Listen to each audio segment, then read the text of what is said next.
uma central sindical contra a estrutura sindical oficial. A guarida para ser a sede provisória da Central Única dos Trabalhadores foi aqui nos Químicos do ABC, onde hoje está a sede da Associação dos Aposentados dos Químicos do ABC. Então, eu queria dizer aos companheiros e companheiras que essa luta, com certeza vários companheiros que tiveram lá em 1983 não imaginavam que 25 anos depois nós conseguiríamos transformar a Central Única dos Trabalhadores no principal... Quero saudar aqui a presença do excelentíssimo senhor Presidente da República, Luiz Inácio Lula da Silva. Obrigado. Saudar a dona Marisa Letícia, a Ivete Garcia, minha esposa Daniela, no qual quero saudar todas as mulheres aqui presentes nesse evento. Companheiro Arthur Henrique, no qual quero saudar também todos os dirigentes sindicais da CUT, das outras centrais sindicais aqui presentes, Arlindo Quinaglia e companheiro Eduardo Suplicy, saudar todos os parlamentares aqui presentes, o Rubens Aprobato, qual quero saudar todos os empresários que estão também nesse evento, Toneloto, obrigado pelas palavras, é sempre uma honra ouvir de vocês, aposentados e pensionistas, a palavra de ódio que é lutar, lutar e lutar. Então quero saudar você e todos os aposentados químicos e pensionistas aqui do ABC. Ademir Médici, que ajudou a gente a construir esse projeto, Edilson de Paula, que além de presidente da CUT de São Paulo, é presidente, aliás, diretor do Sindicato dos Químicos e Plásticos de São Paulo. E quero saudar meus companheiros Remy, Sérgio Novaes e Trajano.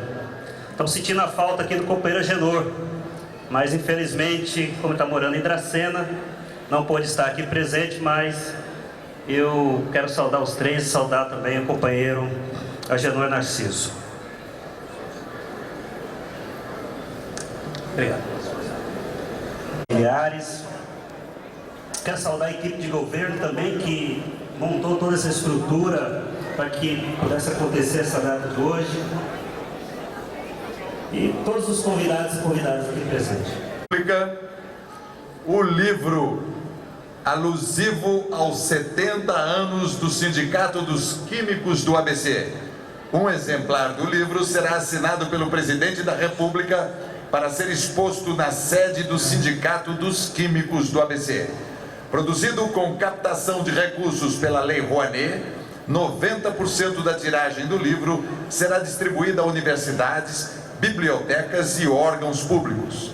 Como recordação desses 70 anos de história, todos receberão hoje, na saída, o álbum Revista, que também integra o projeto de comemoração dos 70 anos e é uma versão em retratos do livro.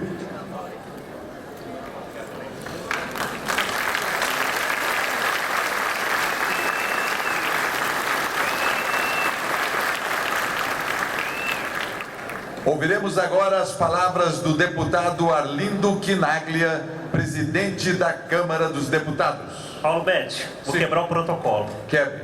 Arlindo, se me permite? Se eu não ler a dedicatória aqui, vai me dar um infarto. É o que está no livro. Companheiro presidente Lula, essa é... O defeito está aqui. Naturalmente que na comemoração de 70 anos do sindicato, cada um dos militantes, cada um dos trabalhadores e trabalhadoras, seguramente tem a sua própria história para contar ou para rememorar. Eu acho isso fundamental, até porque o Presidente da República, Luiz Inácio Lula da Silva.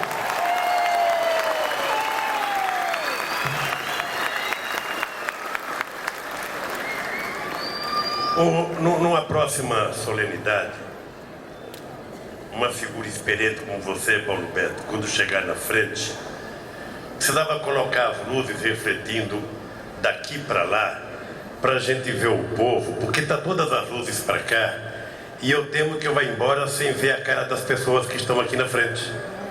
Eu só sei que ali tem umas câmaras. Aí não há uma interação entre o presidente e o povo e o presidente.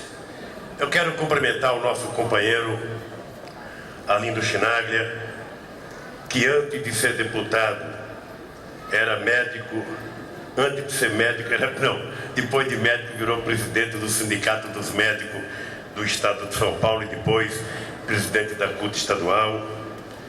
Quero cumprimentar o nosso companheiro Eduardo Suplicy, que não tem nada a ver, sabe, com o dono da fábrica que foi fechada da Matarazzo. Ele é bisneto, portanto ele não tinha nem quando a fábrica foi feita, não é da responsabilidade dele, portanto. Quero cumprimentar o nosso querido companheiro Vicentinho. Não estou te vendo, Vicentinho. Você levanta. Aí, agora estou vendo.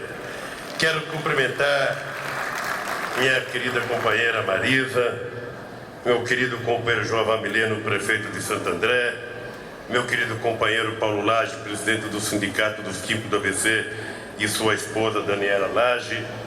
Quero cumprimentar, não vou falar bem dela porque o Arthur já puxou tanto o saco da Ivete que eu não vou falar e repetir os elogios. Quero cumprimentar a nossa querida companheira Ivete. Quero cumprimentar o nosso querido companheiro Arthur, presidente nacional da Central Única dos Trabalhadores. Quero cumprimentar o senhor Edilson de Paula, presidente da CUT de São Paulo. Quero cumprimentar o José Tonelotto, presidente da Associação dos Químicos Aposentados do ABC. Quero cumprimentar os ex-companheiros, presidente do sindicato. Primeiro, o nosso companheiro José Trajano, que é o nosso decano aqui na presidência do Sindicato dos Químicos aqui. Ele presidiu o sindicato de 1956 a 1962. Certamente uma grande parte da categoria não tinha sequer nascido, Trajano, quando você já presidia essa categoria. Quero cumprimentar o companheiro Alci Nogueira. Esses já são todos da minha geração. O companheiro Alci Nogueira, que presidiu o sindicato de 1976 a 1979. Quero cumprimentar o companheiro Floriano, que também não está aqui, mas presidiu o sindicato de 79 a 82, Vicente Floriano da Silveira. O nosso companheiro Agenor Narciso, que presidiu o sindicato de 1982 a 1991, ou seja, 3 mandatos. Também não está aqui, porque parece que é candidato a vereador em alguma cidade do interior de São Paulo. Quero cumprimentar o nosso companheiro Remígio, esse sim está aqui, o Remígio, que foi presidente de 1991 a 1994.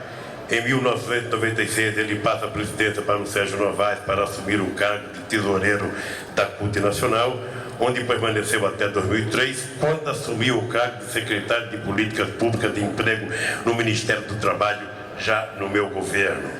Quero cumprimentar o Sérgio Novaes, que ficou de 97 a 2003, e cumprimentar o nosso querido Paulinho, que está de 2003 a 2009. Oxalá ele consiga produzir muitas outras lideranças para que possa, em pouco tempo, nós termos nova liderança presidindo esse sindicato. Bem, companheiros e companheiras, meus amigos, toda vez que eu venho falar, quando a Marisa está presente, eu fico preocupado, porque a dona Marisa fica controlando o tempo. E eu fico aqui preocupado em não ter ninguém puxando meu paletó. Mas eu penso que a comemoração de 70 anos de uma entidade de classe com a representação de um sindicato que tem a história brasileira como tem a categoria química, eu penso que merece uma reflexão sobre o passado, o presente e o futuro. Primeiro, na história de um país, 70 anos não quer dizer absolutamente nada. Na história de um sindicato, 70 anos também não quer dizer muita coisa, porque uma entidade sindical pode viver por milhares de anos, pode se aperfeiçoar, ou pode acabar se a categoria não mais existir, mas existirão outros sindicatos. Na vida pessoal nossa é que é um desastre, porque nós temos um tempo mais curto, ou seja, nós, a gente vai vendo as fotografias, a gente vai vendo 69, 72, 80 e não sei quanto, a gente vai percebendo que o cabelo vai ficando branco, a barba vai ficando branca, a gente vai ficando, sabe, começam a chamar a gente de terceira idade, começam a dar passagem de graça para viajar interestadual. Tudo isso parece um benefício, mas é um reconhecimento de que a gente está virando, sabe, a reta final da nossa passagem pelo planeta, e o que é importante é que a gente tenha plantado uma boa semente que dê uma boa árvore e continue dando bons frutos. Mas eu comecei falando do Brasil porque o nosso país, ele já teve tantos momentos excepcionais.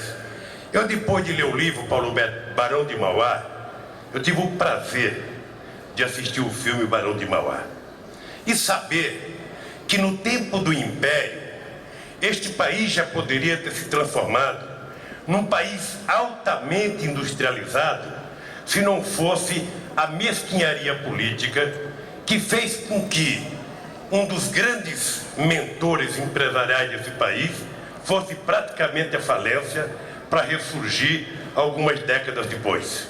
Então o Brasil jogou fora, naquele momento, uma oportunidade histórica por brigas menores. Depois o Brasil teve um outro momento, tem a história de um empresário brasileiro chamado Delmiro Gouveia, lá no estado de Alagoas. Esse cidadão, há 50 anos atrás, ele tinha uma fábrica têxtil com 3.000 trabalhadores lá no sertão de Alagoas. Ora, como ele estava criando problemas para os ingleses, que na época eram os que queriam exportar para o Brasil, ou seja, não só mataram ele, que tinha pouco mais de 50 anos de idade, como pegaram todas as máquinas dessa grande fábrica que gerava 3.000 empregos, jogaram toda no Rio São Francisco, compraram a fábrica, primeiro mataram, depois compraram a fábrica, depois desmontaram a fábrica. Ou seja, para a gente só ir tendo em mente quantas oportunidades o Brasil perdeu de ter chance de se desenvolver, e por coisas políticas a gente percebeu que o país desandou, andou um pouco para trás. Eu contei esses fatos para entrar nos dias de hoje. Houve um período que não está muito longe, que aqui neste país, a palavra da moda, a palavra que a gente via todo santo dia no noticiário, nas manchetes de jornais, de televisão e de rádio, era a palavra choque de gestão, modernidade e iniciativa privada era a solução para tudo, porque o mercado iria resolver todos os problemas e que o Estado não servia para nada. Havia até quem dissesse que o Estado atrapalhava.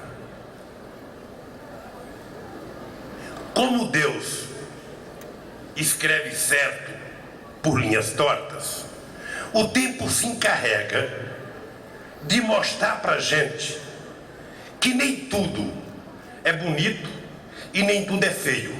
Entre o feio e o bonito, você tem o meio termo. Você tem, por exemplo, no caso da Marisa, entre o bonito e o feio, ela me escolheu como o caminho do meio, o meio termo, nem tão bonito, nem tão feio, um sapatinho usável. Pois bem, na política, a coisa é assim, ou até um pouco pior. O companheiro Paulo citou aqui a quantidade de empregos que tinha na categoria, citou em pouco tempo a quantidade de empregos que a categoria perdeu e citou em apenas 5 anos o que a categoria reconquistou, não apenas de trabalhadores, mas também de associados do sindicato. Se nós olharmos o Brasil, nós vamos perceber que nesses últimos 5 anos, só de emprego com carteira profissional assinada, foram 10 milhões de empregos criados no nosso país, contra 8 milhões de desempregos há 10 anos atrás. E isso as pessoas podem dizer, é sorte. É sorte, é pura sorte. Esse Lula tem tanta sorte que entrou no governo, a situação estava boa, a economia estava boa. As pessoas se esquecem que quando nós entramos, nós tivemos que fazer o maior choque que a história desse país conheceu, que foi o ano de 2003. Nós cortamos na veia. E eu faço questão de dizer, troquei o meu capital político da época de um presidente recém-eleito por poder recuperar a economia brasileira. Eu tenho consciência, quantos de vocês perderam a esperança no meu governo no primeiro ano? Eu tenho consciência disso. Porque se tem uma coisa que eu aprendi na vida, Celso, foi ouvir. Por isso que eu tenho a orelha meio caída. É de ouvir. Também eu falo bastante, mas eu ouço bastante. Bem, e foi graças a esse sacrifício que nós fizemos que nós tomamos decisões que estão resultando nas coisas que estão acontecendo agora no nosso país. Eu fico pensando quantos presidentes da República gostariam de estar vivendo o momento que eu estou vivendo. A construção civil, que passou 20 anos decrescendo, está crescendo há 3 anos consecutivos. A indústria metalúrgica, que o coitado do Marinho, Vicentinho, Meneghelli e eu só ia na porta da fábrica para chorar a quantidade de trabalhadores que era mandado embora, já no nosso período, já readmitiu, já conquistou ou contratou quase 30 mil trabalhadores só na nossa região. O setor petroquímico aconteceu o que o Paulo disse. O comércio, todos vocês estão percebendo que está crescendo. Até os jornais estão contratando mais gente, porque quanto mais gente trabalhando, mais poder aquisitivo, mais jornais estão acontecendo.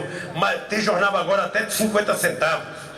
E esses jornais estão crescendo de forma extraordinária pelo Brasil afora. As pessoas estão tendo acesso. Então o que está acontecendo é o que nunca deveria ter parado de acontecer no nosso país. Ou seja, nós estamos percebendo, companheiro Arlindo, você que é presidente da Câmara, Suplicy, que é senador, e companheiros dirigentes sindicais, que nós estamos vivendo um momento em que tem uma crise americana que as pessoas estão acompanhando. Essa crise talvez seja a única crise que eu não tenha que dizer que é uma crise internacional, porque todo dia a imprensa abre manchete dizendo da crise internacional, do subprime nos Estados Unidos, dos bancos de crédito, dos bancos de investimento nos Estados Unidos. Hoje foi aprovado na Câmara, no Senado, na Câmara nos Estados Unidos, o empréstimo, ou seja, de um buraco de 850 bilhões de dólares, equivalente a 1 trilhão e 700 bilhões de reais. O nosso PROE foi quanto? 24 bilhões de reais. Quando nós tivemos problema nos bancos aqui no Brasil, para vocês terem dimensão da diferença, o PROE custou aos cofres públicos na época, só o PROE, 24 bilhões de reais. Os americanos, sem saber o tamanho da crise ainda, já são 850 bilhões de dólares, o que dá 1 trilhão e 700 bilhões de reais. Imagina o tamanho da crise americana. Mas eu queria que as pessoas continuassem dizendo que eu tenho sorte.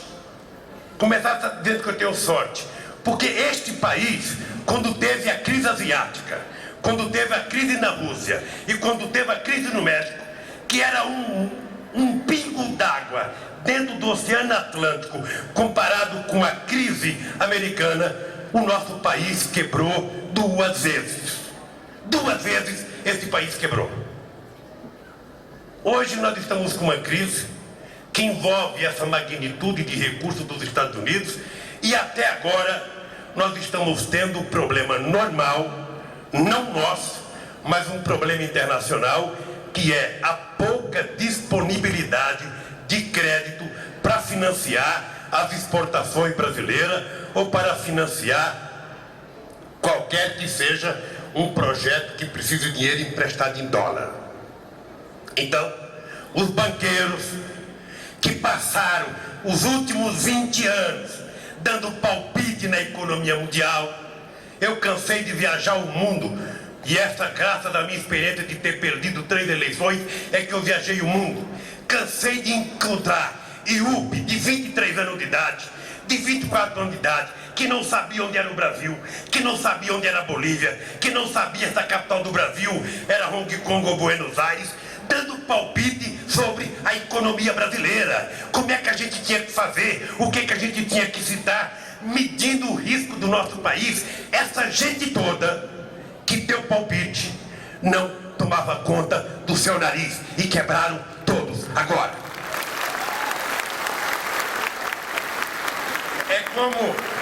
É como o cidadão que fica olhando para os filhos do vizinho. Ah, o filho do vizinho sai tarde e não volta para casa. O filho do vizinho e deixa de olhar o seu. Quando ele acorda e quando ele fica esperto, ele percebe que o filho dele está fazendo coisa pior do que o filho do vizinho que ele tanto olhou. Se cada um olhasse para os seus problemas e deixasse de mexericar os problemas dos outros, o mundo certamente seria muito mais feliz. E por que o Brasil está tranquilo hoje? Por que o Brasil está tranquilo? É porque nos momentos em que alguns queriam que nós gastássemos muito, no momento em que alguns davam um palpite, dizendo que a gente deveria gastar muito, nós juntamos 207 bilhões de dólares. Hoje, não só nós não devemos ao FMI, como nós temos mais dinheiro do que a dívida externa brasileira. Isso é que nos dá solidez para não ter medo da crise americana. Uma coisa é a nossa preocupação pelo simbolismo do que representa a economia americana no mundo. Tendo uma recessão nos Estados Unidos, obviamente que terá recessão em vários outros países.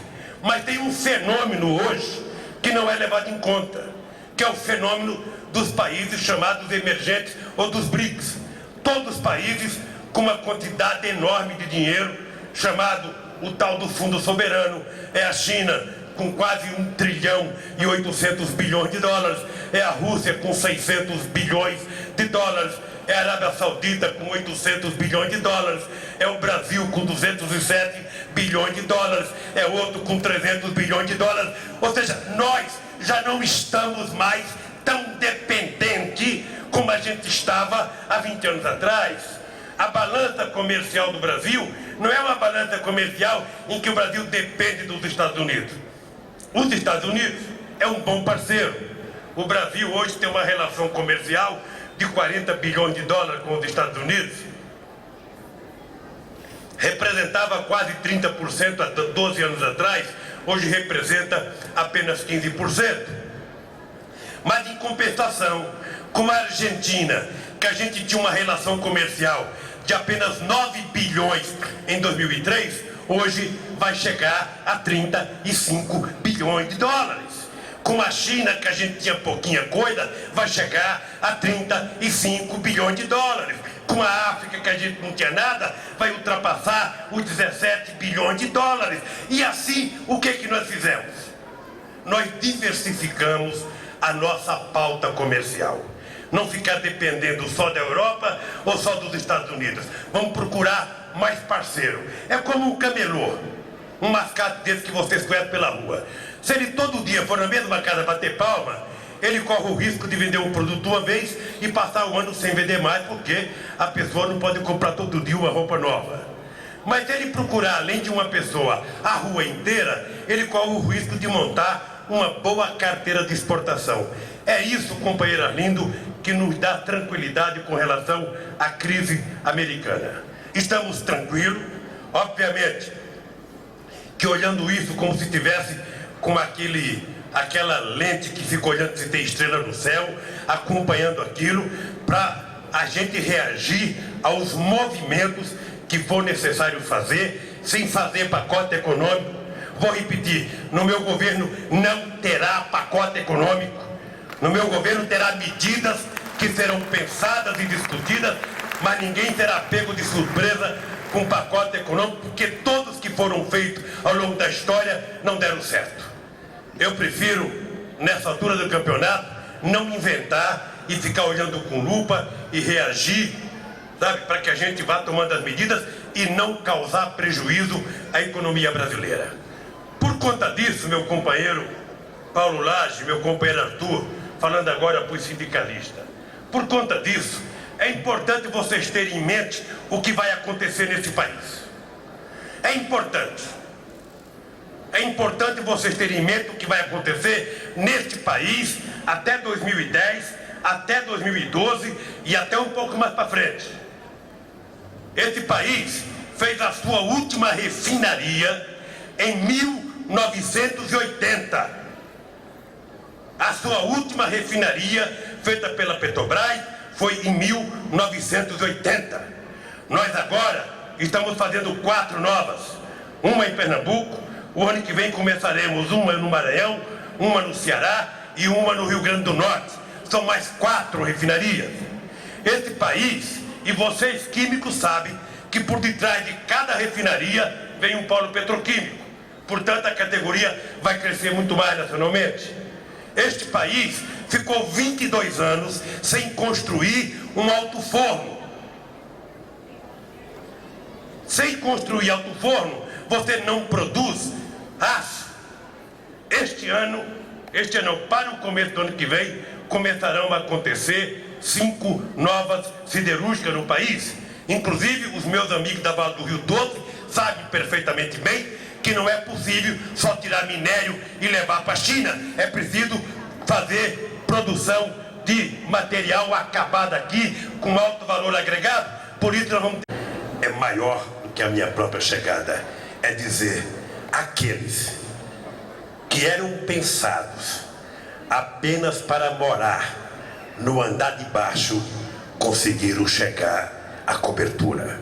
Por isso, meus parabéns pelos 70 anos e espero estar vivo para comemorar os 100 anos do Sindicato dos Químicos aqui no nosso ABC.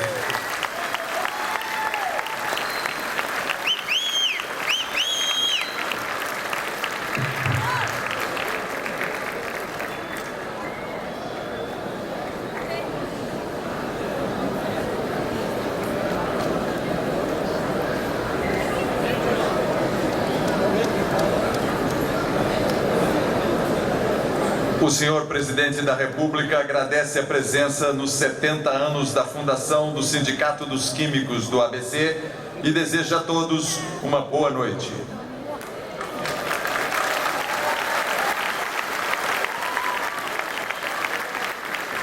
Ofício do Ministério da Previdência por ocasião dos 70 anos dos Químicos do ABC. A sua senhoria, o senhor Paulo Lage, presidente do Sindicato Químicos do